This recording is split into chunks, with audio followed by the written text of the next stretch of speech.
Mm. And when you start to heal the womb space and reclaim your relationship with your own feminine energy, not as something that's a weakness in this world, but as something that is extremely powerful, coveted, and sacred, Mm. that you really start to harmonize a lot of different parts of your body, but also your physical reality starts to shift and change. And manifestation becomes extremely quick, easier, and unbelievably like leveled up.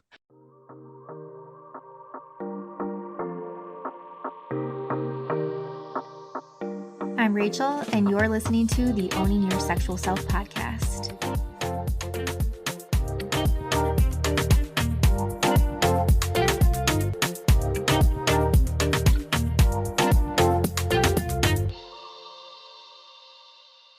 Hey, real quick, are you a woman that is looking to connect with yourself, embrace your power, and reclaim your truth?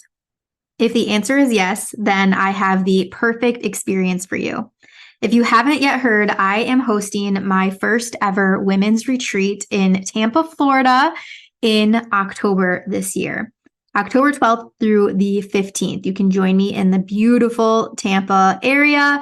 Really great, especially if you're a Michigander, to get away from this winter weather and enjoy some sunshine. And this is specifically for those that are wanting to really honor your journey, embrace your uniqueness, and help you reclaim your confidence. The HER in the HER retreat stands for honor, embrace, and reclaim. And that's what we're doing. Our retreat is going to be a safe space for women to really come together, get that in-person camaraderie with each other, that womanhood, that sisterhood, share your stories, and grow in a supportive community. This is going to be a sensual girls weekend. I have so many fun, juicy activities planned for us. You are going to learn more about your sensuality, and you're going to feel safe and supported to be able to connect deeper with your woman within and really let her unleash on this weekend and thereafter. So whether you're seeking something that is for healing, personal growth, or simply just break from your everyday routine, the HER retreat has literally something for everyone. So take this as an opportunity to really prioritize your self-care and invest in your own well-being. So don't miss out. We have just a few spots left for this retreat. So you can visit the link in the bio of this show notes. If you follow me on Instagram, you can go to my link in bio there. You could DM me if you want the link, or if you have any other questions. I'd also love to set up a Zoom consultation with you to see if there's any other questions that I can go over with you, or any other answers that I can provide to you to make this experience and this offer a fuck yes for you. So check out those links. I would love, love, love to have you there with me. And again, any questions that you have, please reach out. So continue enjoying this show. Thank you, thank you, thank you so much. And I hope to see you in Tampa.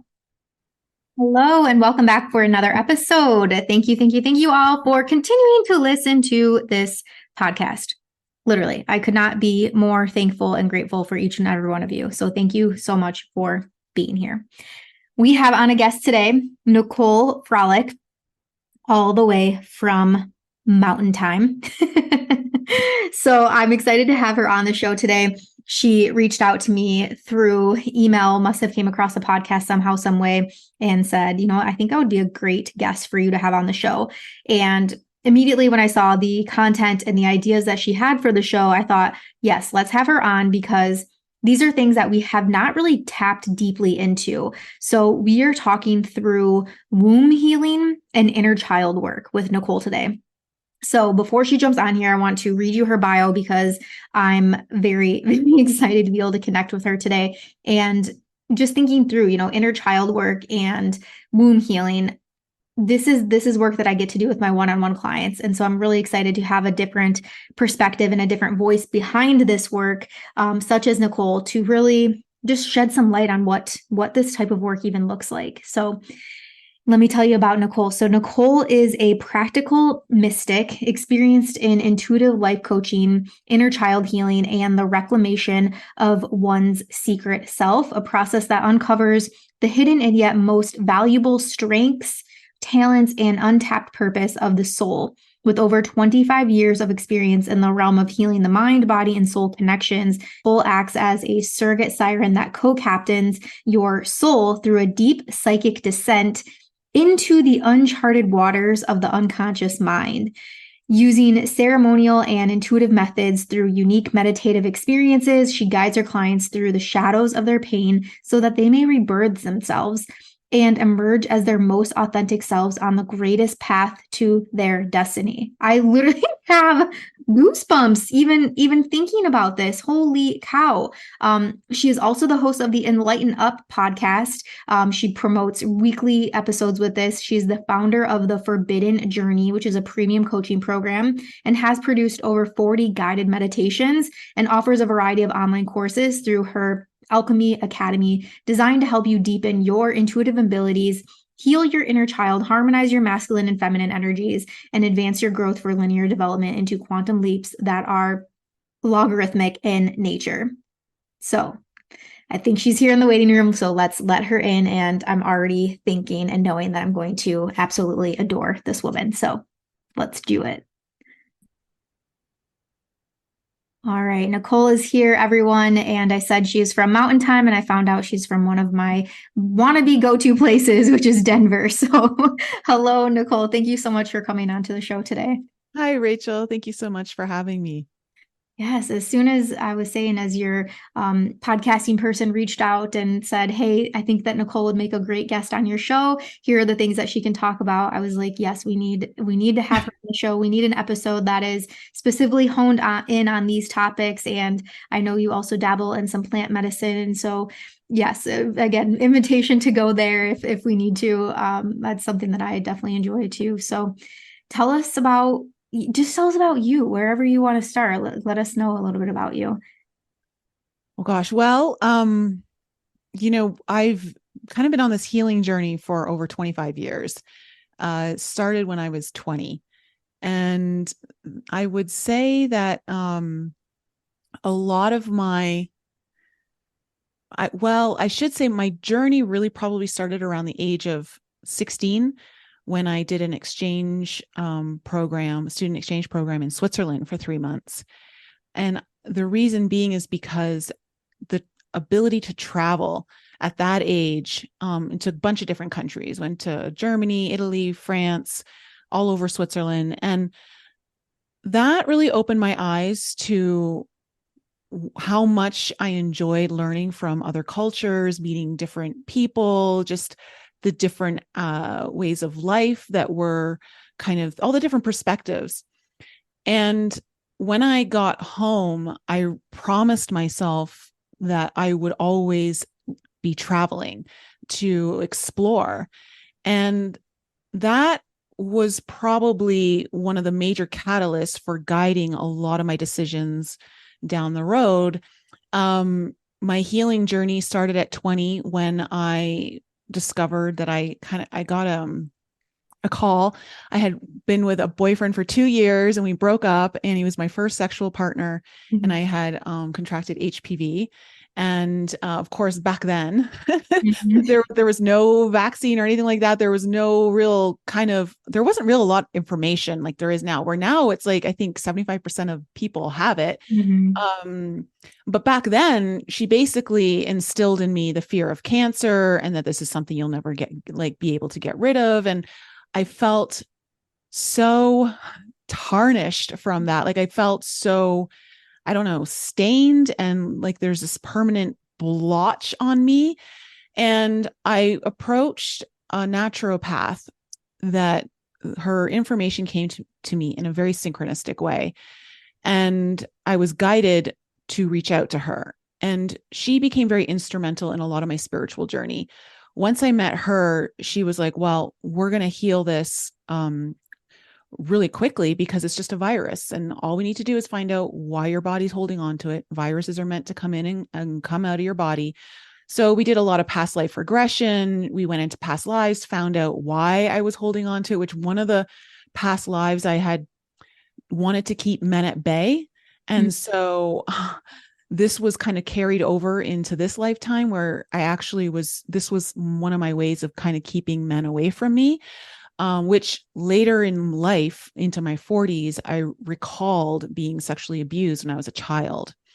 So then through this, within 6 months, got it into dormancy where they said they couldn't pick it up on the testing anymore.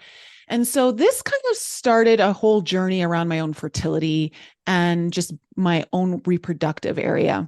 Mm-hmm. And as I went through life, I guess the next major thing was when I was 29, I decided to leave where I grew up, which was Toronto, Canada, move down to the Cayman Islands and live a beach lifestyle while working. I was working down there, but within a year and a half, I decided it's time to quit my job and just travel.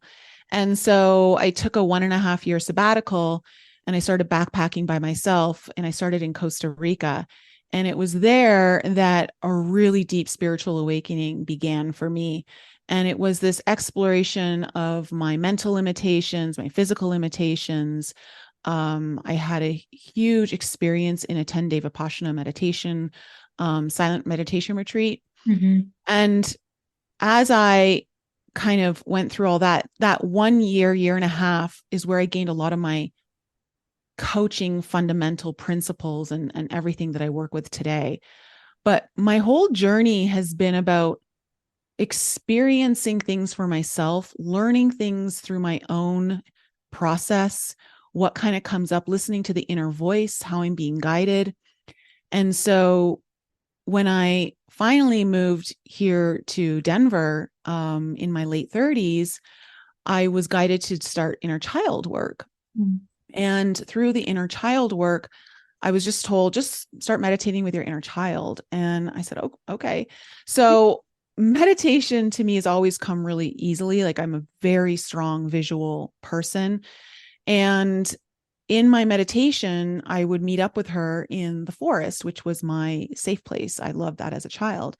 And she actually taught me how to heal my inner child. Mm. And so as I started sharing all of this information on my YouTube channel that I had started around that time as well, I started to realize that people didn't know what I was talking about or how to utilize it. And so I started creating my own ways of helping people heal their inner child based off of what she taught me. Mm-hmm. And as that kind of opened up, it was just this unraveling. Like, my 40s have been this massive unraveling of more fertility issues. I ended up having a miscarriage that again was also tied into a past life with the same partner. Mm-hmm. I ended up recalling the sexual abuse. And also I should say, my whole journey has been about learning how to embrace my feminine energy. Mm-hmm. I've been so masculine in my energy up until like I was about 31. And it was on that journey in Costa Rica, like my sabbatical, that started to open me up to this idea of what it means to be feminine, what it means to go with the flow, not having to control all the outcomes, not having to know all the details. And that was a really hard place for me to enter into, because that was so against like everything that I had built myself up to be like. And so a lot of this is when I found, like, when it comes to healing any kind of fertility issues and or anything just within the womb in general, anything with the reproductive area, a lot of it stems back to the feminine energy. Mm-hmm. There seems to be a huge disconnection between the relationship that someone might have with their own feminine energy, their own mother, what it means to be a woman in this world, all those sorts of things. And so that kind of is like the process. And just in the last year or so, a little over a year, I've really dived into plant medicine. Mm-hmm. So ayahuasca and psilocybin, and that's really opened up a lot of things for me and birthed my latest course, which is the Womb of Activation. Yeah. Wow, how incredible. And you speak a lot on the sort of the shadow side of this work, right? So why you're mentioning past lives and just these traumatic things that you're experiencing going through this process, the traumas that it's bringing up. Why would someone even do that, right? Like, somebody listening right now is thinking, wow, that sounds scary. Why would I put myself through that? So I would love to hear your perspective on why would somebody even want to go down this tunnel? Yeah, we carry in certain energetic imprints from past lives that I believe were meant to heal in this lifetime. So I don't believe you're going to carry in every traumatic event that you've had throughout all your lifetimes. There are certain ones that you're probably going to bring in because they're related to what you're working on in this lifetime to heal. And so those particular ones were kind of coming up for me, and it was letting me know. The reason why I'm bringing it up is because when I had the miscarriage, friends, I wasn't planning or trying to get pregnant. But the loss hit me so deeply that part of it I understood was I felt like I had failed as a woman. I felt like my body as a woman was failing me, and that maybe I wasn't good enough as a woman. All these like feelings started to come up. So I understood those things. But I was like, the loss was so deep. Like I cried for days. Um, and I found out that it was related to a past life that came up. And once I tuned into that past life, all the emotions started to make sense. So it helped to give me context of why it was feeling even deeper than I was expecting it to in this particular lifetime. So we have all these layers that we need to work through and understand. And I don't know if it was necessary for me to have to know that, but it gave me context, and it just gave me some sense of ease of helping me understand why. Mhm. Why is this so painful and traumatic? And why is there this deep connection with this particular partner, which I understood from our past life connection that this was tied to. And so I find sometimes the context can be relieving and just give you a sense of direction or understanding the map of what you're trying to do in this particular lifetime. Does that make sense? Mhm. Yeah, absolutely. Yeah, it gives you the guide, really, the guide of here's, as you said, you're not going to pull through all of the traumas, but this is the guide that these are going to be the most pressing things that you're going to face in this lifetime.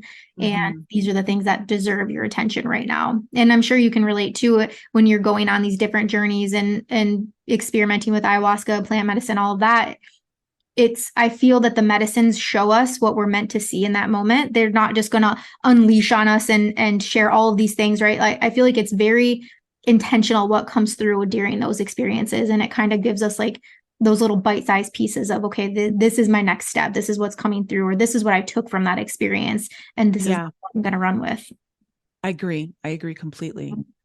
And with womb healing specifically, I mean, this is something in my one-on-one coaching clients and stuff, and even programs that I've run, the women, and this kind of flows into what you were saying with the masculine and the feminine. I feel like women were built to exist in the masculine world, so we are built to not be in our feminine. We're built to be in that hustle mindset and working the 9 to 5 and doing what the man, right, like says that we should be doing. And I can relate so much to this, and same as you, in the last year really trying to tap more into my feminine.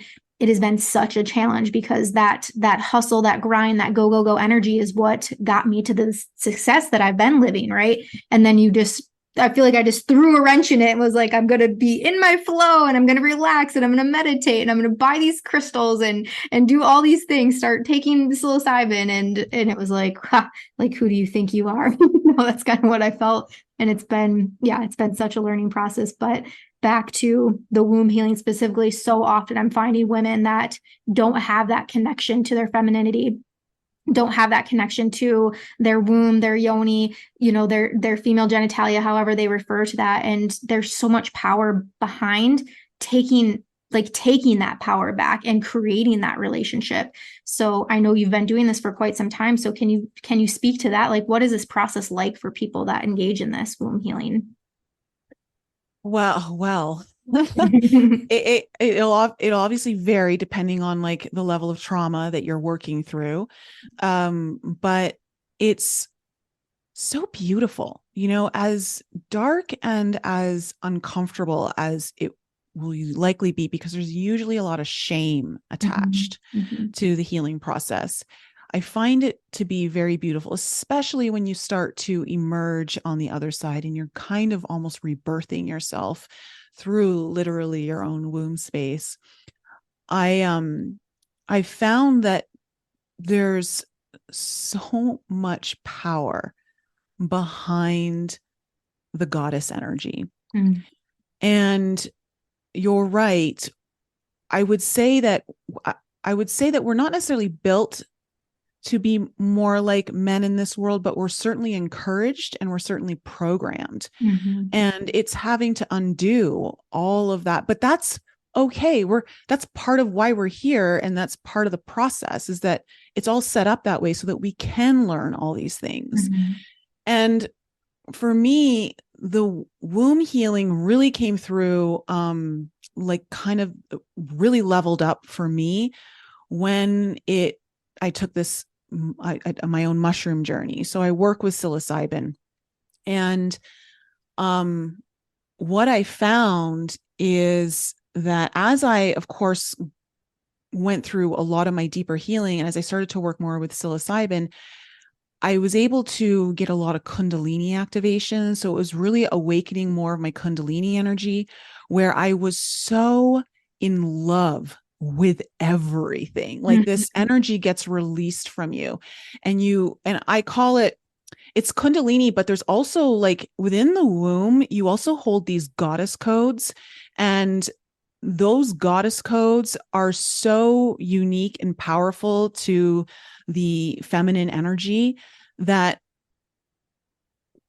one of the reasons why we've been programmed out of our feminine energy in this world is because of that power. Mhm. And when you start to heal the womb space and reclaim your relationship with your own feminine energy, not as something that's a weakness in this world, but as something that is extremely powerful, coveted, and sacred, Mhm. that you really start to harmonize a lot of different parts of your body, but also your physical reality starts to shift and change. And manifestation becomes extremely quick, easier, and unbelievably, like, leveled up. Mhm. So I think that when it comes to the actual experience of womb healing, the initial part is really scary. Yeah. It is, it's really scary. But I've worked with different colors, different beings, archetypes, like Mother Mary. I find is very important to work with when you're doing any kind of um, reproductive healing area. Mhm. And also, really, one of the reasons why you need to be in tune with your feminine energy is because you need to be able to tap into your own emotions and be okay feeling them and allow those to move through you. That's one of the most extremely powerful parts of the whole healing process. Mhm. Yeah, healing. Yeah, healing all parts and letting all parts be seen.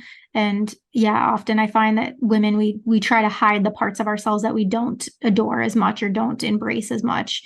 We see them as, yeah, the bad sides, right? These things that we're not proud of, essentially. But yeah, and I'm thinking through with womb healing as well.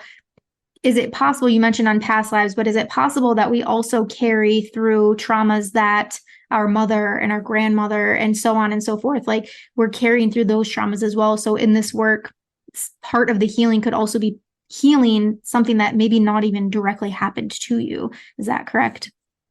Oh yeah, you're absolutely doing ancestral healing. A lot of us sign up for that. And I, even when it came to healing the sexual abuse, it was from a distant relative on my mother's side, actually. And um, it was one time, thankfully. Uh, but when I finally was recalling the recollection of that abuse didn't happen until I was about 41 or 42. And I was certain that nothing like this had ever happened to me. But when it started to surface was actually in a general checkup pap test. Mm. And right before the doctor came in, as I'm lying there on the bed, like half naked, that paper sheet over top of you, just so horrible. They really need to do better. um, all of a sudden, I started to feel really scared. And I started to feel, it was very distinct to me. I felt like I was 5 or 6 years old. Mm. And I wanted to know where my mom or dad was. And I'm like, why isn't my mom or dad here? I want my mom or dad. I don't want to be alone. I don't want to be alone. And I'm like, just tears starting to stream down my face, like I couldn't stop them. And I'm like, oh my God, what's going on here? What's going on here? Nicole, get it together. And just before like the woman walked in, I was able to like kind of compose myself. But I should say what was so beautiful about that particular one is that in the general checkup, I had later in life found a black spots on my cervix they told me were at 11 o'clock on the cervix. And it was through my own healing of 1 year that I was told in an Akashic record session, you'll heal it by October of next year. Mm-hmm. And it was this time, October of the next year. And I didn't remember that session, but I asked her, she goes, okay, everything looks good. You're good. And I'm like, well, wait, what about the black spots? She goes, what black spots? And I'm like, oh, I go, last time I was here, there were black spots at 11 o'clock. She's like, well, they're all gone now. And I'm like, whoa, that was crazy. So it was kind of a mixed, it was double-edged sword because I was so happy about that. But then once I healed that, this traumatic thing was coming through of the sexual abuse. And that's how a lot of things happen. Like they come up in layers. Mm-hmm. You're only going to heal what you're ready to heal. Mm-hmm. And so when it came to this idea of like needing to heal the sexual abuse, I remember my grandfather had created a document for all of us about the history of him and my Nana. And one of her brothers was the one who had done this to me. And they had grown up in Asia, in Burma. And it was during the time of the Japanese invasion. And they had to flee. And so her and her 3 brothers and her parents all had to flee. Well, they lost their parents on the trek, which was a 7-month trek through the Himalayas. And when they finally got to India in safety, he was put into a boarding school at the age of 12. At the age of 12, I instantly saw him getting abused in the same way at the boarding school. And so I understood, oh my gosh, this happened to him. Mm-hmm. And so I was guided to go into meditation. And after 2 hours of just sobbing and crying and letting all these emotions out, eventually it came to a point where I felt myself saying, I forgive you. I forgive you. I forgive you. And it kind of took me by surprise because I wasn't even thinking, it was just coming out of me. Mm-hmm. And as I felt the forgiveness truly emerge, I heard chains break across the DNA. Mm-hmm. I heard chains break across the ancestral line. And so I knew in that moment I had helped heal that generational trauma. Mm-hmm. Going back. And so it was really big. And I think we don't understand that it should never be your focus to try to heal others before you heal yourself. But in the process of going so deeply within yourself, one of the side effects is that you're likely able to heal generational trauma as well. Mm-hmm. Mm-hmm. Gosh, how fascinating. This is, just such a great conversation so far. So thank you for sharing and being so open to with even your own experiences. I appreciate that. And go ahead. No, I was just going to say, that's actually one of my parts of the healing journey, was to be vulnerable, especially with my audience. Mm-hmm. And I'm sure you felt this too in your podcast, is that I found that it's one of my superpowers, is learning to share and be vulnerable, because deep down, all of us have these hidden fears and shames and guilts and traumas. And if we don't talk about them, we don't know how to help one another. Mm-hmm. And so it's through that I was able to be of service in a higher way. And I think that that's something really powerful too about the feminine energy. Mm-hmm. Absolutely. Yeah. To be seen, to be heard in that light, seen for our gifts. And I would agree. Definitely the vulnerability. And so often people are scared of that word vulnerability, either yourself or to see others being vulnerable and how you will react to that. But that's a constant word that comes up in my daily practice, either if that's with myself or with clients. So in this process, we talked through womb healing. We talked about what that looks like. And then is there sort of a timeline with this work? Do you start with the womb healing and then do you roll into inner child work? And how do those two things look differently? Usually inner child work goes hand in hand when it comes to womb healing. Um, One of my guided meditations that I created actually takes you back into the womb of your own mother. Mm, Because like you said, like things can happen while you're even in the gestation phase. yeah. And I take you back to the point of conception.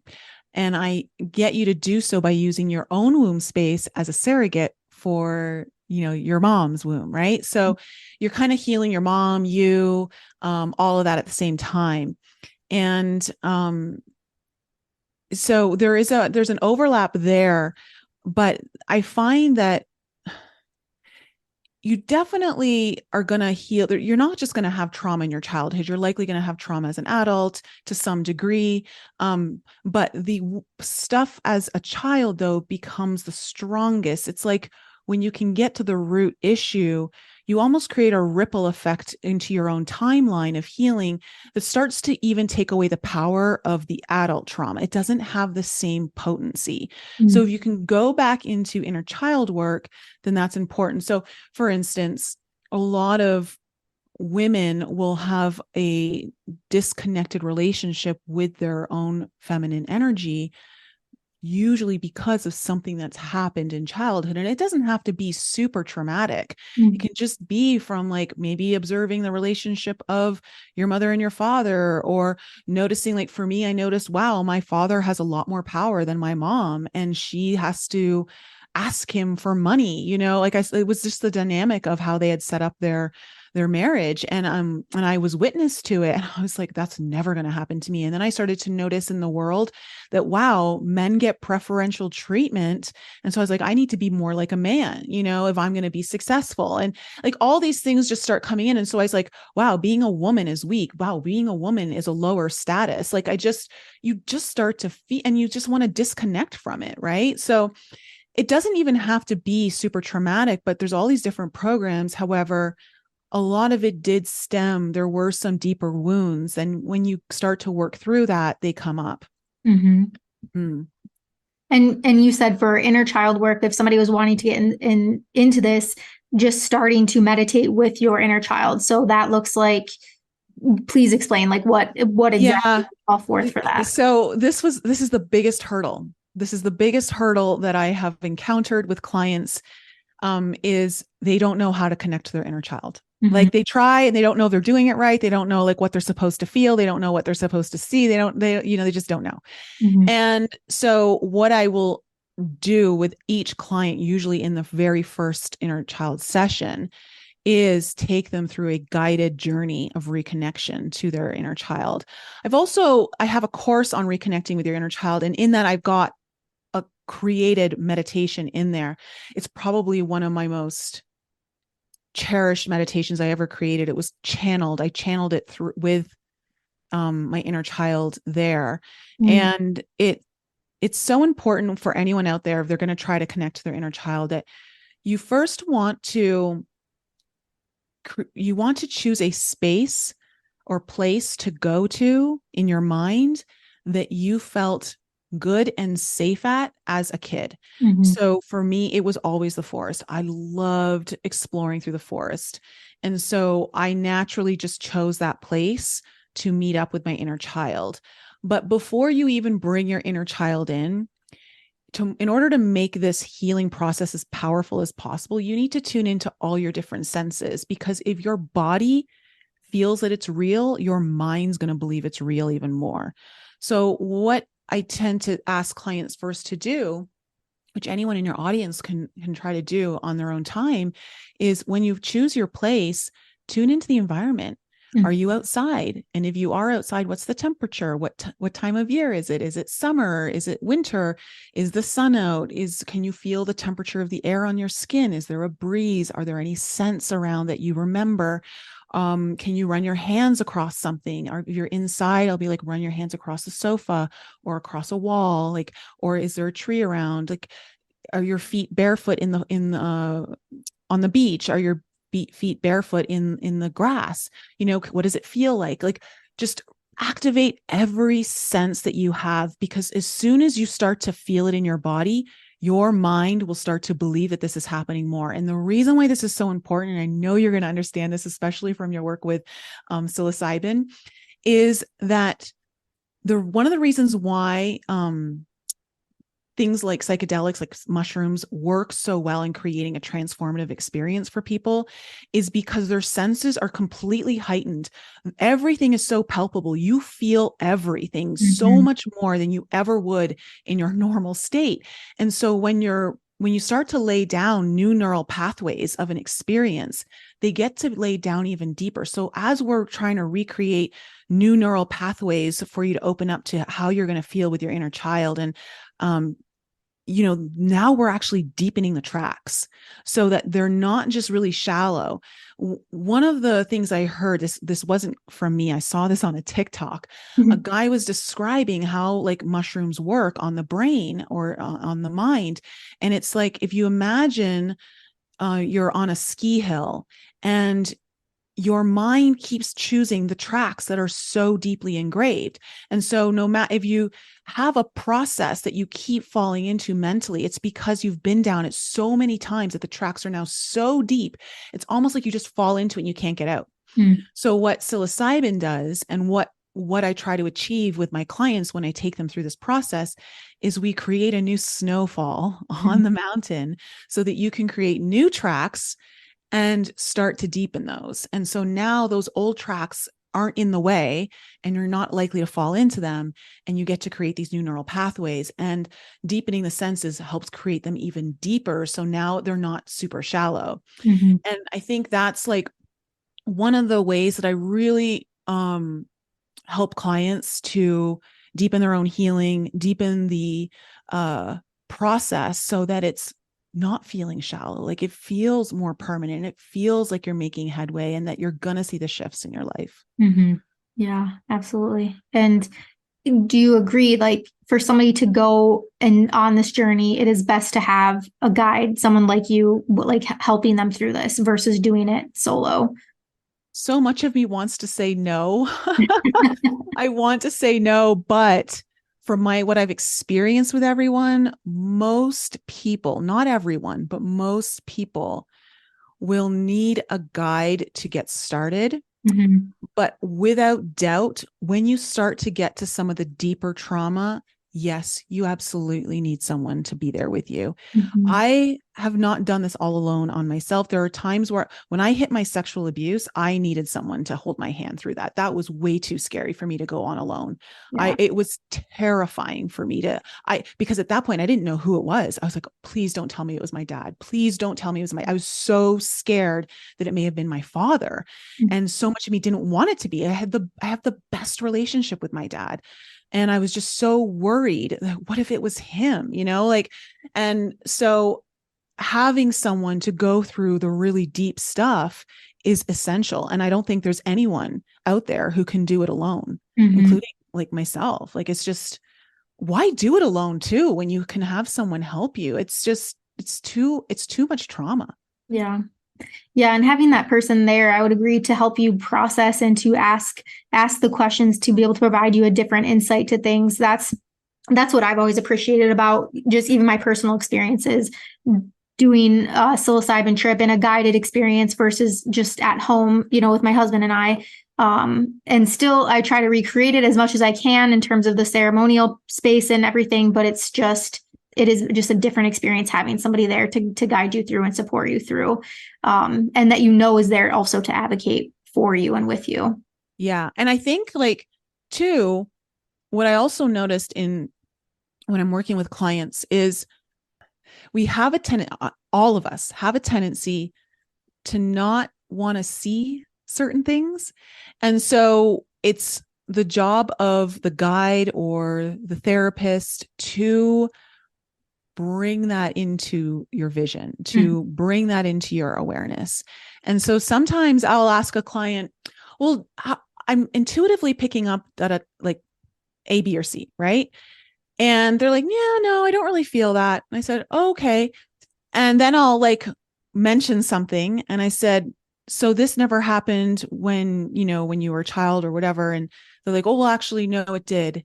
And then all of a sudden they're like, oh, well, actually, no, you're right. And Mhm. so then they start to see the connection. And Yeah. there's sometimes, and it's just like with me, I was certain for 42 years of my life that I would never encountered, that kind of trauma as a child. Mhm. We bury a lot of things because we have to compartmentalize to um, be able to continue on with life and to cope. And so it's the job of the guide or the therapist to start pulling like the compartmentalization apart so Mhm. that you can see the things that you need to see. Yeah. Yeah. Oh, what a process. Like what a just crazy, amazing life that we're able to live. Having conversations like these with people like you, it always just brings really hope that there are people out there in the world that believe in these things and that are willing to take themselves and take others through this path, because the majority of people will never go through something like this, will never do experiences like these. And I think solely out of fear, right? Or shame or whatever it is that's coming up that's holding you back. But yeah, I think we're both testaments to the growth and the transformation that can come from doing these experiences and going that deep within even. I will say this Mm-hmm. for all your audience, not just the women. Mm-hmm. The more you, but even the men, this will happen for you as well. If you're really hyper masculine and you're not really honoring your own feminine energy, because we all have our masculine, feminine side. But what I've noticed is the more I embrace my feminine energy and really learn to cultivate um, the power of it, the more my intuitive gifts become empowered. Mm-hmm. They grow in strength, new ones come online.